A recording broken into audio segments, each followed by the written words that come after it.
Are we ready I think so. Let's to do it. Let's do it. let Remember this day in history now. Oh, we're- it's like we're making history. We're here. That's We're right. doing That's right. this. Small steps. Small steps. Yeah. Oh my goodness. No, I really appreciate. Okay. Since we decided to do this together, I appreciate you No, being I here with appreciate me you. Ugh. on this journey. So, this is us, Yeah. sisters Mhm. and healing. So, Tanya, tell me a little bit about what inspired you to even contemplate just to join in on, just to even join and come together for us to co-create this channel. Um, Urgency was one. And then understanding that I needed the support, Mm-hmm. but not just support, but support from someone who has the same idea of healing, wanting real, genuine support, and wanting someone who was ready, like to lunge out there.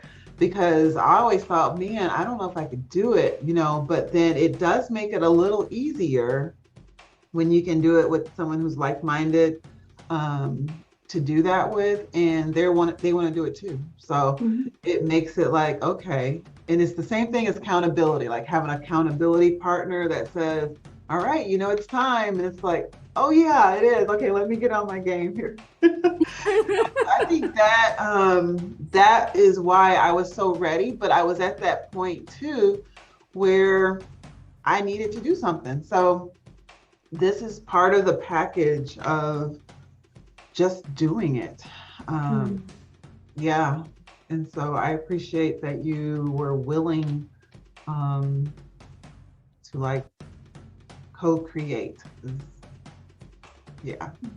Yeah, because I think both of us had that idea of, because we've known each other. Oh my goodness, do you realize this? I think it's probably 2 years, or is it coming up to 3 years? Wow. It hasn't been that long.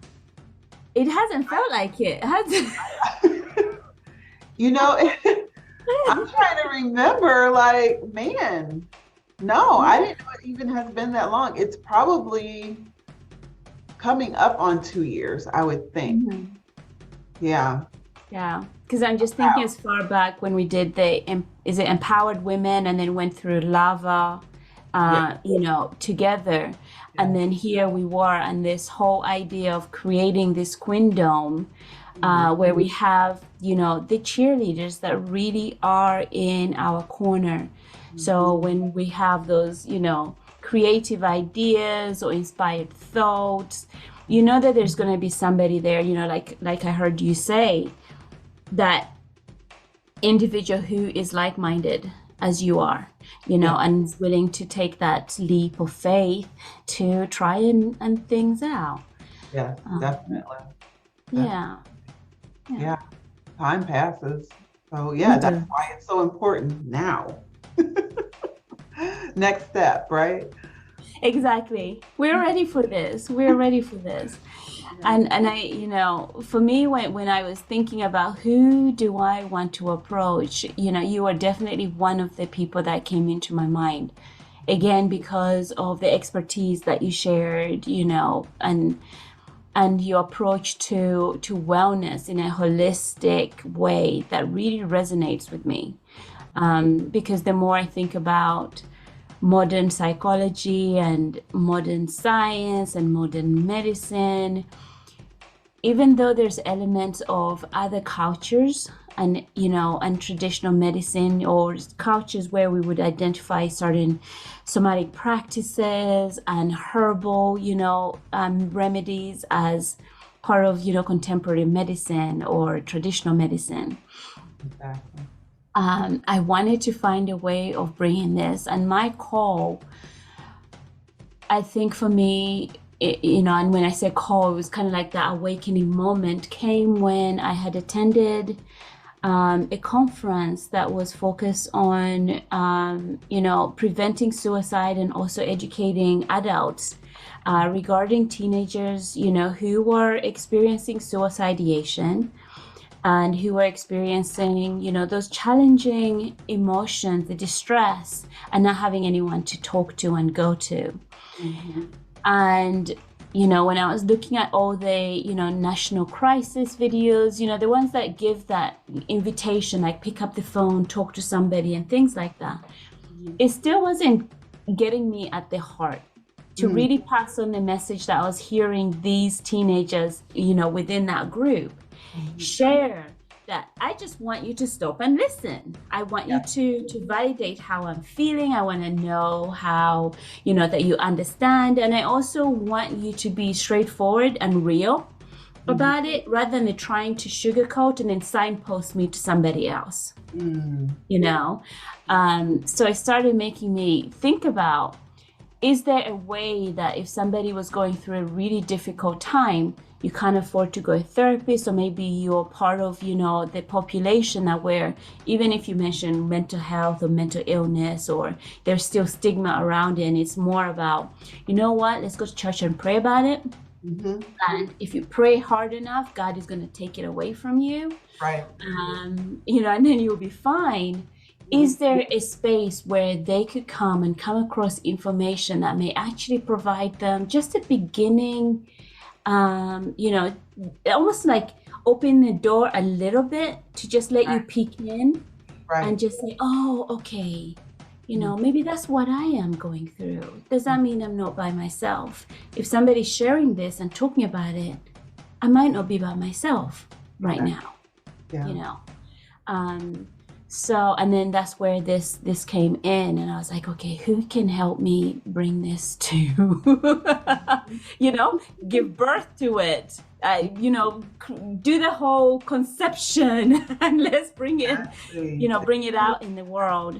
So I thought about my queendom, and you are one of the queens in there, with your background, medical background, holistic approach, your creative energy, and just the love of people. No, I like that, because sometimes you don't always see yourself that way. I think that other people, they see something different, and that's exactly how it's been for me. Like, I don't consider, well, even though I'm a nurse and have that background, like in the hospital and in home care and different settings, like you were saying, there's a core though. There's like this core that you have to get at. And that's what has evolved with Rewrite Health. It's like, okay, it started off like helping people rewrite their health. Okay, so you have high blood pressure. How can we help you naturally, was one of the things that has always been my thing. Like, okay, you don't need to take all this medicine. Like, how can we get you to just do this through lifestyle? And so it started off with being at the bedside and just hearing people just like pour their heart out about, this is going on, and here I am, and going through this. It's like, man, what can I do? Just normal hospital teaching. Okay, remember to take your medicine and then do this and do that, just wasn't a part of me, like in the sense, like naturally. So it's always been like, I've been always trying to like find what is a natural way to do things that can better my health, that can make me be more productive in life. And so it's just evolved from there. And even today, like talking with you and meeting you, it's been like, it has evolved. Like, the core of it is like you said a word, core, and it was like getting at the core of what is it that I can help people do, that they can see that it's practical, it's they're normal, you know, and that it can happen. Like we can get to the core of it and start seeing how we can get wellness. So that's basically finding you, because the meditation, a piece that you bring, as well as the mental health, that's really, I always say it's all in the mind. It all starts there. So it has to be there, though it comes out in a lot of different ways. We think, oh, I got to fix this on the out. No, we got to get it in the head. We got to get in there and see what it is. So I like it. Yeah. And I love that combination of heart, mind, and body, because I think a lot of the time when we think about Eurocentric modern psychology, you know, now it's transitioning a little bit because there's that open awareness to, again, other cultures, you know, the cultures that before were othered, and what they had to bring on the table in terms of, you know, wellness and well-being and health Yeah. was, you know, a little bit shunned, shunned, really. But I think that was because it wasn't understood, and there wasn't enough research to say, okay, there is value and there's benefit in it. And you know, even with me going through the training, and then I'm thinking, how do I bring my own ancestral traditions as a Ugandan, you know, Munyankole and Muganda, knowing that ancestry-wise, nobody knew about Freud, nobody knew about Maslow's hierarchy of needs.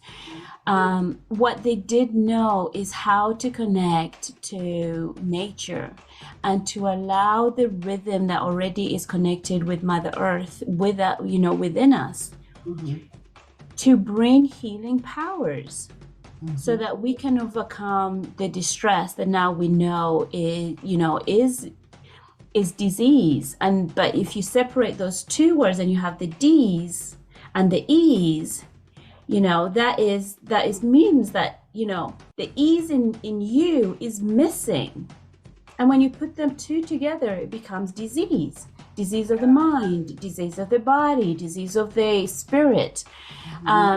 So now here we are, after, you know, well-known researchers in somatic trauma and some integrative somatic practices and therapies, the research being done, then now we're hearing more of, you know, the practice of mindfulness, the practice of, you know, movement in the body versus the, you know, dance therapy that was limited. Now there is those moments of, let's use the drums, there is the talking drums, they can do all of this. And I really wanted to connect the two worlds together. They both have value, regardless of which corner of the globe, you know, ancestry wise or you know, you are presently in or from. Each of us has honed in our cultures, in our traditions, ways of healing, and they're not just from the Western books. They have existed, you know, for us for a very long time. Yes. Yeah, it's that combination that works, and you have to find what works for you. And so it can be different for everybody, but that hasn't, like you said, now everybody is talking about mental health. And it's okay to heal mentally. Like it starts there, you know, so there's all these different educational pieces and emotional wellness and all this stuff, you know. So it's I think it's right on time what we're doing. Like it's here already, and it's all mental. And once we can get into those core pieces, just share our experiences in that, I think is helpful. You know, because I don't think there's a magic pill, like, you know, most people give me something, you know, and that can fix this immediately.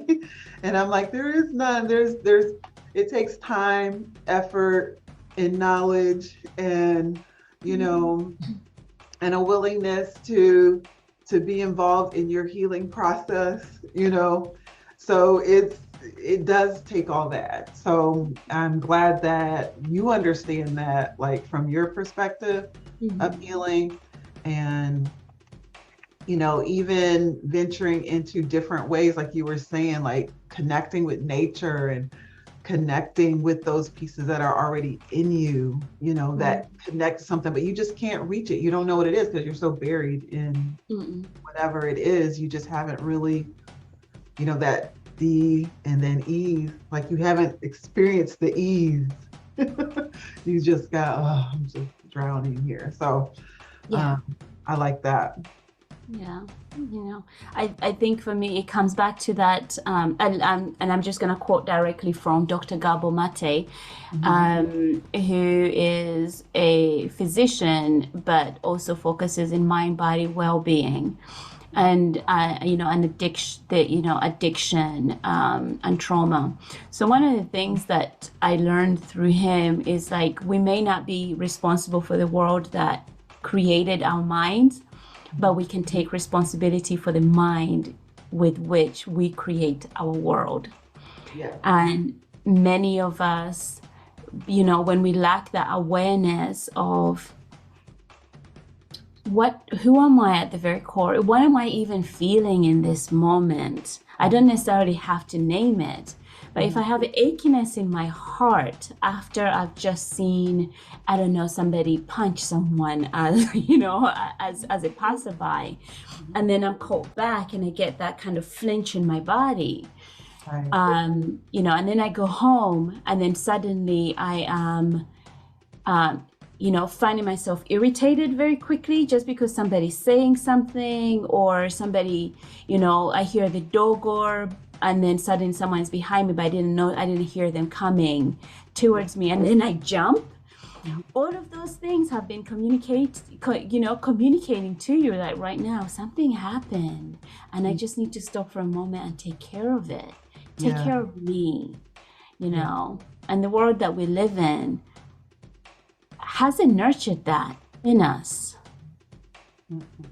It hasn't nurtured. Very few of us come from families and cultures nowadays where the busyness of doing, um, overrides our need to be, like, just be human, feel like a human, experience what it is to be human, and actually validate that basic um, existence Yeah. versus the roles, the especially roles that come with money, Hmm. and what the world sees that I'm projecting to them as signs of success and worth. And actually, me just being me, I was born already worthy. Exactly. Exactly. Yeah. And that's that key piece too, is self-awareness that you're talking about. So we don't grow up learning how to be self-aware. Like we grow up like you're supposed to do this or you're supposed to do that. Or so later we find ourselves trying to figure out who we are, after everything has happened, or, to us, or and it's so that's the work. Yeah. That's why healing, and I forget who said this, but somebody did say this. I heard a talk. That's why healing takes so long, because we're unlearning things and just now figuring out who we are, and just now trying to piece it, connect the pieces. Yeah.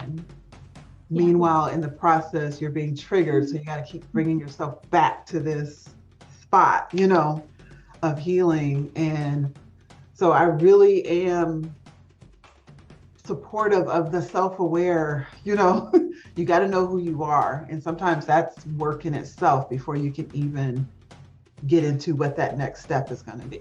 Mm-hmm. Yeah.